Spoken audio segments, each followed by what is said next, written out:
People talk to Taiwanese diaspora in Canada, US, Australia, and they think, oh, Taiwanese people hate China. They don't want anything to do with China. They don't want reunification.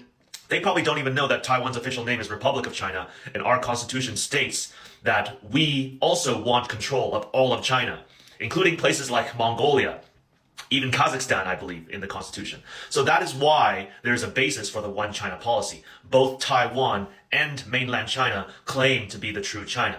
So that is why Taiwan is an unfinished civil war. That is why reunification is still a question. And that's why peaceful reunification is still possible.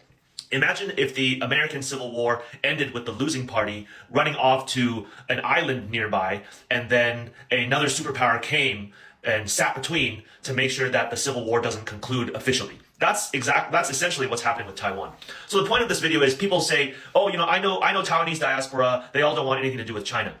But if you go to Taiwan and you talk to Taiwanese people living in Taiwan who are actually affected by the policies that the Taiwanese government is doing, the voice for reunification, the voice for diplomacy with China, the voice to actually work with China and not to just kick this problem down the road and kick the can down the road is rising. More Taiwanese people are visiting China to see the truth for themselves. They're going to Hong Kong, they're going to Xinjiang, they're going to Tibet, they're going to Shanghai, they're going to third-tier cities, countryside cities, and they're seeing China's development, they're seeing China's rise, they're seeing that a lot of the propaganda was propaganda, not true, right? Geopolitical games, games of perception, trying to control the world, trying to control the economy.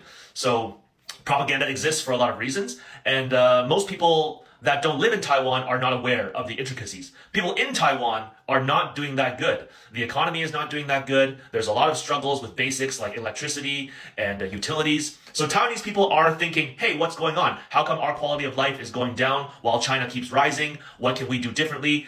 Maybe we should start talking. Maybe the past attitude of, oh, we're better, right? Hong Kong, Taiwan especially, were the two Chinese cultures that thought they were better than the mainland because they were more in a better economic position. Mainland China went through a very difficult time in the last 100 years, and for many, many reasons, external and internal.